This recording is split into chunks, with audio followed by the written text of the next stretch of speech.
భారత్ మాతాకి జై. 80వ భారత స్వతంత్ర దినోత్సవ శుభాకాంక్షలందరికీ. మరి గ్రామ పెద్దలకు, అలాగే ఉపాధ్యాయులకు, గ్రామ ప్రజలకు, విద్యార్థులకు, పాఠశాల విద్యార్థులకు అందరికీ కూడా స్వతంత్ర దినోత్సవ శుభాకాంక్షలు తెలియజేస్తున్నాను. మరి ఈ స్వతంత్ర దినోత్సవం సందర్భంగా జెండా వందనం అనేది మనం జరుపుకుంటాం. మనం జెండాకి వందనం చేసి మన దేశభక్తిని చాటుకుంటాం. అయితే జెండా ఎగరేసి దేశభక్తి అంటే అయిపోతుందా అంటే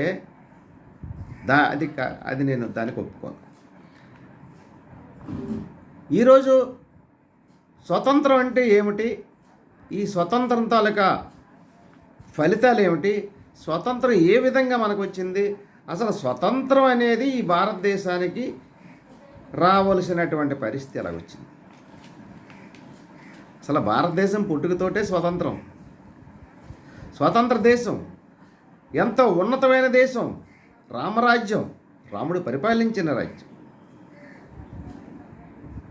శ్రీకృష్ణదేవరాయలు ఏలిన రాజ్యం, ఛత్రపతి శివాజీ ఏలిన రాజ్యం.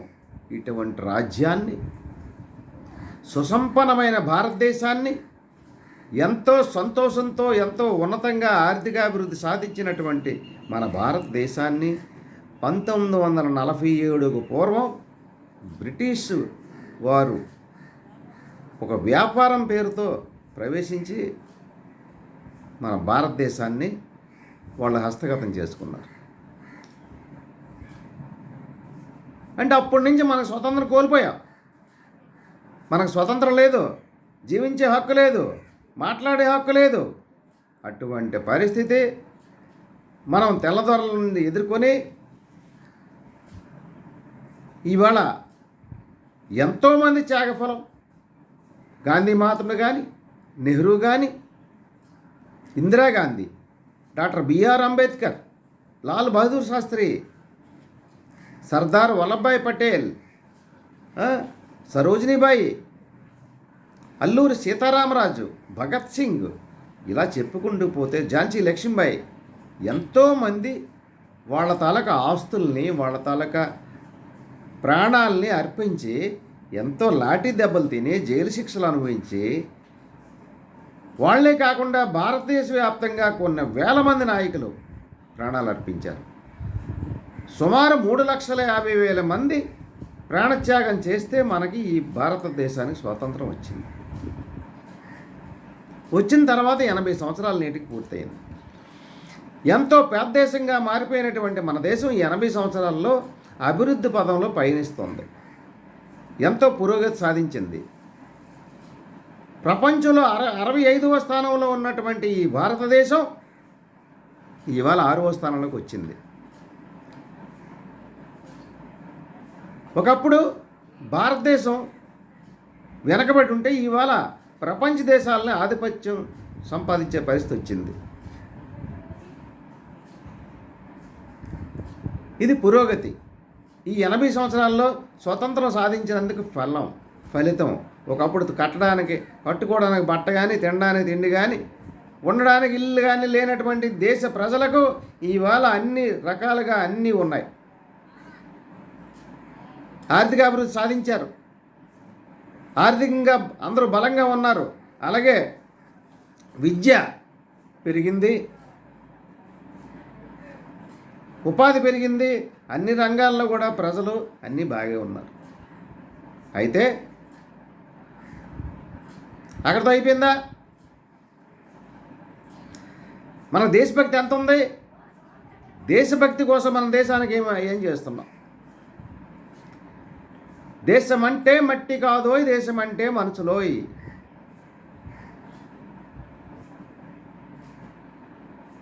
సొంత లాభం కొంత మానుకొని పొరుగువారికి సాయపడవాయి.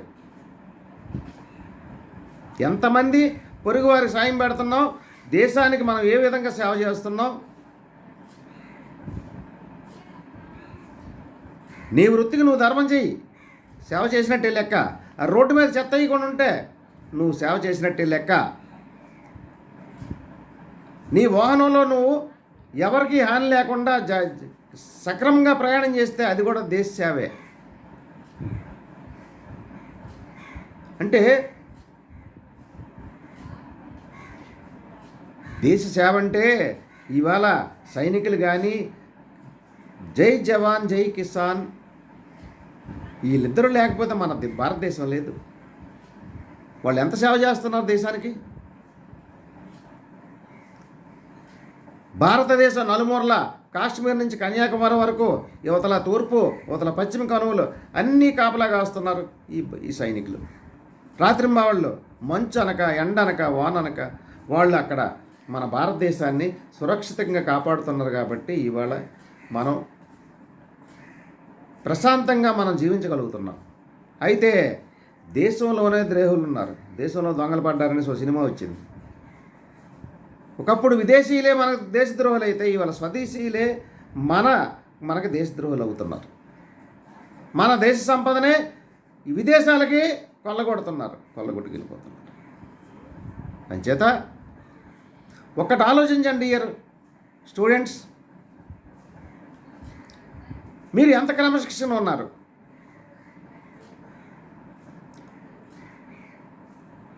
దేశమును ప్రేమించుమన్నా మంచి అన్నది పెంచుమన్నా అని ప్రతిజ్ఞ చేశారు.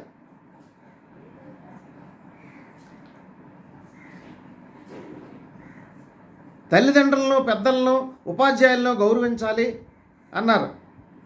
జంతువులను ప్రేమతో దయతో చూడాలన్నారు. ఎంతమంది మీ తల్లిదండ్రులు ప్రేమిస్తున్నారు? ఎంతమంది మీ ఉపాధ్యాయులను గౌరవిస్తున్నారు? ఎంతమంది మీ పెద్దలకి గౌరవిస్తున్నారు? పోతే జంతువులు ఒకప్పుడు గాడి తోక్కి ఈ తాటికమ్మ కట్టేసి అగ్గి తీసి వెలిగించేవారు, మంట పెట్టారు. అది ఎంత బాధపడిపోయి ఆందోళన అయిపోయి పరిగెట్టింది. ఇవాళ నేడు ఆవులను కూడా వదలడం లేదు, ఆవులు మానభంగం చేస్తున్నారు. నడి రోడ్డు మీద ఆడదాయి అర్ధరాత్రి తిరిగినప్పుడు స్వతంత్రం అన్నారు. అలాంటిది ఇవాళ పట్టబగలు ఆ ఆడపిల్లల్ని మానభంగం చేస్తున్నారు. ఇదా దేశభక్తి? చెడు వ్యసనాలు, ఎంత చదువుకుంటే ఎందుకో చెడు వ్యసనాలు బానిస అవుతున్నారు. దేశానికి ఎటువంటి సేవ చేయకుండా ఎప్పుడైతే మీరున్నారో పెద్దలు గౌరవించలేదో మీ తాలూకు భవిష్యత్తు కూడా అంధకారంలోకి వెళ్ళిపోతుంది. యువత ఎప్పుడైతే చెడిపోతున్నారో దేశం కూడా చెడిపోతుంది. అదేవిధంగా భవిష్యత్తు నిర్ణయించేది మీరు. ఒక నాయకుడిని తయారు చేయాలన్నా, నాయకుడిని ఎన్నుకోవాలన్నా మీకు ఆలోచన ఉండాలి. జాగ్రత్తగా ఎన్నుకోపోతే ఏమవుద్ది? కనకపు సింహాసనమ్మను సునకమ్మను కూర్చుండబెట్టిన వెనుకటి గుణమేళను వినరా సోమత అన్నారు. అంచేత అన్ని విధాలుగా జ్ఞానిని, సమర్థుణ్ణి, అన్ని రంగాల్ని ఐకమత్యంగా తీసుకెళ్ళగలిగే వాడిని ఒక నాయకుడిగా ఎన్నుకోవడం అనేది ఆ ఆలోచన మీ యువతలో రావాలి. అదేవిధంగా మీరు ఉన్నతంగా చదువుతున్నారు, విదేశాలకు వెళ్తున్నారు. ఏ దేశమేగినా ఎందుకు ఆలిడినా పొగడరా నీ తల్లి భూమి భారతిని, నిలుపరా నీ జాతి నిండు గౌరవం. స్వామి వివేకానంద మన భారతీయుడు, దేశభక్తుడు. విదేశాలకు వెళ్ళినప్పుడు చికాగో ప్రసంగంలో ఆయన ప్రసంగించినందుకు 40,000 మంది 4,000 మంది ఆయన్ని ఎంతో గౌరవించారు.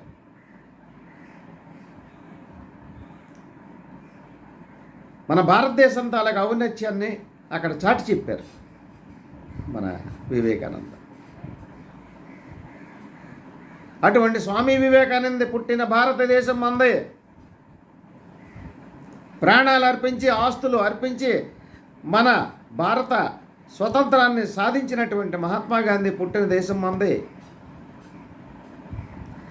నెహ్రూ పుట్టిన దేశం మనది. ఇందిరాగాంధీ, డాక్టర్ బిఆర్ అంబేద్కర్ పుట్టిన దేశం మనది. వెనకబడిన కులాలను ఉద్ధరించినటువంటి డాక్టర్ బిఆర్ అంబేద్కర్ పుట్టిన దేశం మనది, మన భారతదేశం. మన భారతదేశాన్ని మనం ప్రేమించకూడదా? ప్రేమించాలా?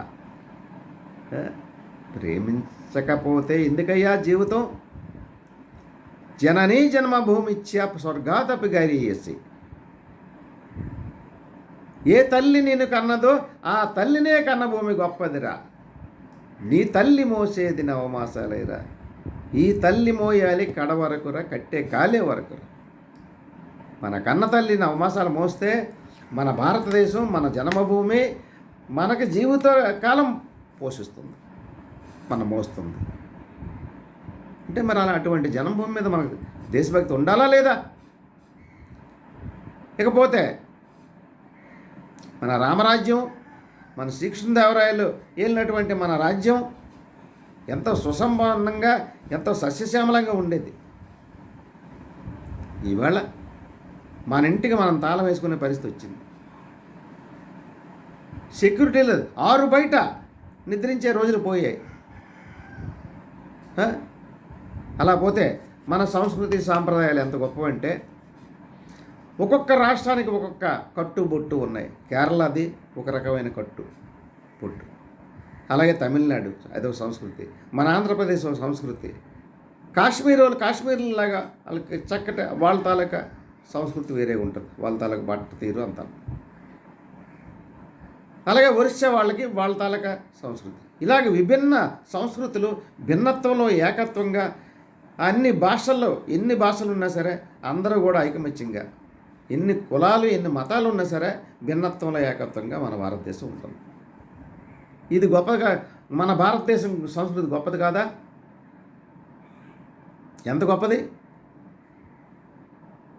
ఇవాళ మత ఘర్షణలు, ఉగ్రవాదం, అవినీతి పరులు, దేశద్రోహులు అక్కడక్కడ ఉన్నారు. ఎంత ఉన్నప్పటికీ మన భారతదేశం ఉన్నతంగా తయారైంది మన ప్రపంచంలో. ఇది చాలదా? స్వతంత్రం తాలూకా అర్థం ఇది. అందుచేత డియర్ ఫ్రెండ్స్, ఇవాళ ప్రతి భారతీయుడు మీరు స్వయంగా ఒక పుట్టినరోజు చేసుకుంటారు, ఎంతో ఖర్చు పెడతారు, ఎంతో హ్యాపీగా చేసుకుంటారు. అలాగే స్వతంత్ర దినోత్సవం కానీ, అలాగే గణతంత్ర దినోత్సవం కానీ ప్రతి ఒక్కరూ జరుపుకోవాలి. జెండా వందనం చేయాలి, జనగణమన పాడాలి. ఇది దేశభక్తి. అందుచేత ప్రతి ఒక్కరూ ఈ విధంగా దేశభక్తిని చాటుకుంటారని, బాధ్యతగా మెలుగుతారని, పెద్దలను గౌరవిస్తారని, ఉపాధ్యాయుల్ని కానీ, తల్లిదండ్రులు కానీ అలాగే గౌరవిస్తారని, జంతువులను దయతో ప్రేమతో చూస్తారని కోరుతూ దేశభక్తిని చాటుకుంటారని, మన భారతదేశానికి మీరు ఒక నివాళులు అర్పిస్తారని అందరినీ కోరుతూ ఈ అవకాశం ఇచ్చినటువంటి ఈ పాఠశాల సిబ్బందికి అలాగే హెచ్ఎం గారికి నా యొక్క ధన్యవాదాలు తెలియజేస్తూ భారత్ మాతాకి జై, భారత్ మాతాకి జై, భారత్ మాతాకి జై, జై హింద్.